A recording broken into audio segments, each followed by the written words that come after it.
y enseguida les doy la palabra a mis colegas. Como es costumbre, vamos a empezar con el panorama internacional, que se resume en esta gráfica de barras que nos muestra cuál es la distribución por regiones del mundo o continentes, gruesamente en términos de la contribución de casos nuevos. Recuerden que el enfoque que tenemos ahora a partir de la fase 3 es los casos nuevos, la actividad de la epidemia, y todo lo demás que solíamos presentar, de todos modos está disponible en la información pública en el micrositio. Aquí lo que tenemos es que la región de América, tal como lo habíamos previsto, está ya en mayor actividad respecto a la región europea. Esto es buena noticia para Europa, no necesariamente buena noticia para América, en la medida en que nosotros estamos gruesamente entre un mes y medio en el continente americano, más tarde en la epidemia respecto a Europa. Entonces Europa ya va en decrecimiento de su epidemia, mientras que nosotros vamos en ascenso. 45% de los casos confirmados, de estos 2.471.000, 45% de ellos, que es 1.117.803, son casos de los últimos 14 días, personas que enfermaron o desarrollaron síntomas en los últimos 14 días, y vemos que ese porcentaje se ha ido reduciendo. Eso es porque en Europa disminuye la epidemia, pero en los próximos pocos días seguramente veremos que vuelve a subir como cifra global, porque América está en ascenso. La tasa global de letalidad se ha mantenido estable en las últimas 48 horas, pero está en 6.8%. La siguiente. Hemos sumado desde el inicio de la epidemia en México, esto es específicamente de México, hemos sumado ya 10.544 casos que se identificaron a partir del primer caso identificado el 28 de febrero. Sin embargo, en los últimos 14 días tenemos 3.618 casos. Este es el motor de la epidemia. El resto, los casi 7.000 casos, son casos personas que se recuperaron ya y se constituyen en una buena noticia en la medida en que la mayoría de ellos van a contribuir a que no se transmita más y en algún momento se detenga la epidemia. Desafortunadamente, esto ha implicado que 970 personas han perdido la vida como consecuencia directa de la enfermedad COVID, seguramente la mayoría, como lo hemos descrito, porque tienen alguna enfermedad crónica o son mayores de 60 años y en algunos pocos casos han sido mujeres embarazadas. La siguiente. Cuando vemos el mapa, considerando las personas con enfermedad activa, la enfermedad incidente, la enfermedad de los últimos 14 días, esta es la distribución, y reformular este mapa de casos incidentes lo que nos permite es visualizar con mayor claridad la heterogeneidad, es decir, la variabilidad que existe en el territorio nacional para la epidemia. En la zona metropolitana del Valle de México tenemos la mayor actividad de la epidemia, igual que en el estado de Baja California, particularmente en las dos ciudades de su zona norte, y le siguen la zona del municipio de Benito Juárez, Tabasco en varios municipios y también Sinaloa, particularmente en la capital. La siguiente. Cuando lo vemos en una gráfica de barras, lo podemos comparar de manera más directa y clara con la Ciudad de México, teniendo los números de casos que se ilustran ahí, corresponden a cada entidad federativa, la Ciudad de México teniendo el mayor aporte de casos de los últimos 14 días. La siguiente. Esto representa la incidencia es el número de casos nuevos divididos entre el tamaño de la población de un territorio definido, en este caso los 32 entidades federativas, y al hacer esta división nos permite comparar uno a uno la intensidad de la transmisión entre los distintos estados, dado que estos tienen distinta población. No se pueden comparar el número de casos entre un estado y otro porque tienen poblaciones distintas. Si lo dividimos por el número de habitantes en el estado, se puede comparar la intensidad de transmisión y vemos lo mismo, que estas 5 regiones del país son las que tienen la mayor actividad reciente de la epidemia. La siguiente. Misma información, solo que en gráfica de barras para poderla ver de manera eficiente. Ciudad de México predomina, le sigue Tabasco y después está el estado de Baja California. La siguiente. Cuando vemos la ocurrencia de estos casos activos, de estos casos recientes en los últimos 14 días, podemos ver cómo, desde luego, los casos están en la zona más reciente, en la medida en que se van recuperando personas que tienen enfermedad con más duración desde el inicio de los síntomas. La siguiente. La distribución de las defunciones, de estas lamentables 970 defunciones, en cuanto a los grupos de edad, es muy reveladora de lo que hemos dicho una y otra vez, y seguiremos diciendo, para insistir en las medidas de protección.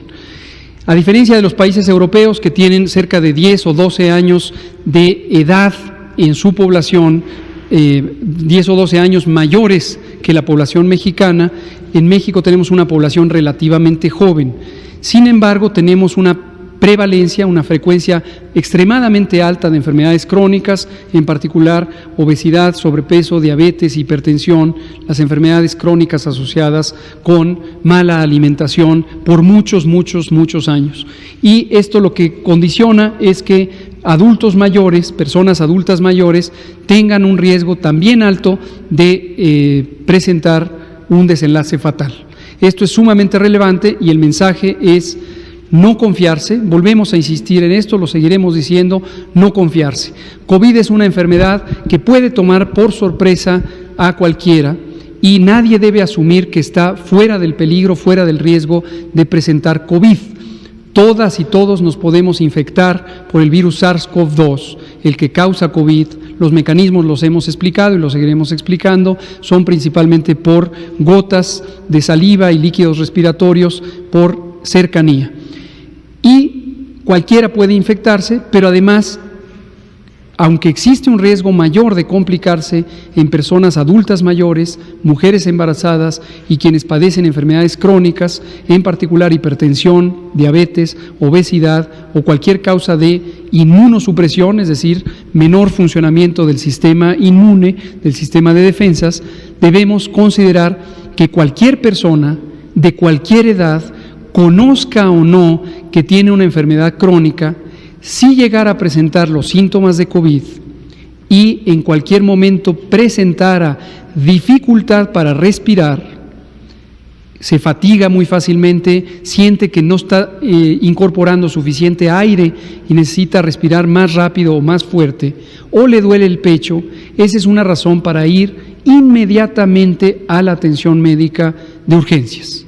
Ese es un signo de alarma, así se llama formalmente en medicina, signo de alarma que debe hacer que la persona de cualquier edad acuda inmediatamente si presenta dificultad respiratoria, acuda a atención médica. La siguiente, por favor. Cuando vemos estas defunciones, desde hace ya algunos días nos interesa que visualicen el proceso de la vigilancia, como lo hemos venido explicando desde hace meses. Tiene un proceso de confirmación que consiste en la detección por laboratorio del virus COVID, el virus que causa COVID, el virus SARS-CoV-2, y por eso nos interesa incorporar la información también de las personas que han fallecido en el proceso en que van a ser confirmadas. Y recordarles que un pequeño número de personas que han perdido la vida, desafortunadamente esto ocurrió antes de que hubiera la oportunidad de tomarle una muestra de laboratorio, una muestra para diagnóstico por laboratorio. Sin embargo, en el propio Manual de Vigilancia Epidemiológica se contempla la dictaminación médica como un mecanismo válido de diagnóstico.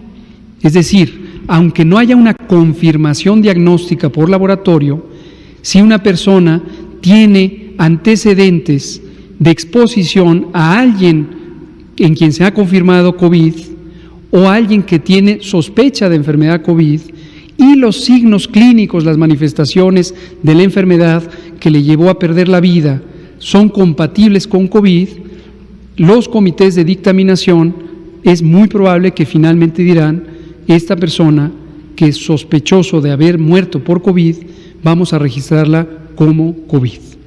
Y esto lo digo en particular porque sé que ha habido inquietudes y a veces señalamientos no fundamentados en información verídica de que el no diagnosticar por laboratorio podría ser un mecanismo de subregistrar la carga de la enfermedad. Esto es falso, cualquiera puede leer el manual de vigilancia epidemiológica que está en el micrositio y percatarse de lo que acabo de explicar.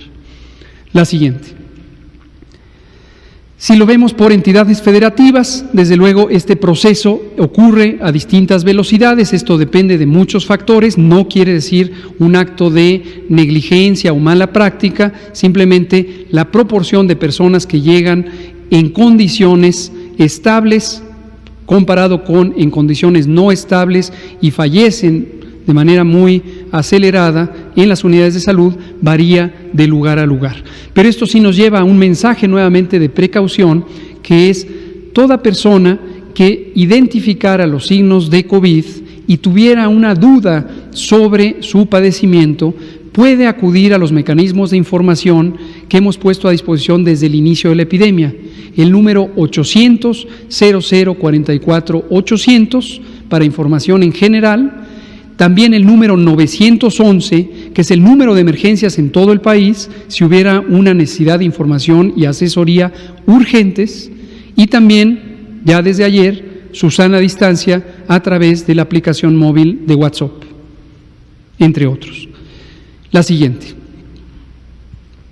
El porcentaje de positividad es cuántas personas en quienes se les toma una muestra y se procesa para laboratorio buscando el diagnóstico de COVID, se encuentran realmente positivas al virus SARS-CoV-2. Y este porcentaje hemos indicado que está alrededor del 20 o el 22%, es esta línea roja que se ve aquí, ahora la hemos puesto desde el inicio del año o desde el inicio del mes de febrero y vamos a estar mostrando esto porque en un momento dado, en las fases finales de este primer ciclo de la epidemia, vamos a tener un incremento de la cantidad de personas o la proporción de personas que tienen el virus SARS-CoV-2, entre aquellas que tienen los síntomas de COVID. Y conforme nos acerquemos al otoño, lo que va a ocurrir es que la influenza, los virus de influenza, regresarán a México y a todo el hemisferio norte como lo hacen todos los años. Entonces tendremos dos virus predominando entre personas que tengan infecciones respiratorias agudas, tanto leves como graves. La siguiente. Esta es la misma idea, vamos a pasarla, es solamente un enfoque para tener el último mes. La siguiente. Y finalmente tenemos esta penúltima diapositiva que muestra el proceso de las confirmaciones en las personas que están aún con vida, en las personas que tienen enfermedad leve y también enfermedad grave y que son registradas en las unidades de salud. Y se puede ver obviamente que el proceso de confirmación va avanzando y veremos que esta sombra roja empieza a ocupar el espacio de las barras amarillas y progresivamente esta curva se irá desplazando conforme aparezcan nuevos casos. La última es nuestra curva epidémica de todos los días, donde vemos la curva epidémica acumulada, el número de casos que se presentan cada día están representados en las barras anaranjadas y estos se van sumando y van configurando esta curva con esta suma de casos confirmados acumulados de 10.544. Doctor Ricardo Cortés.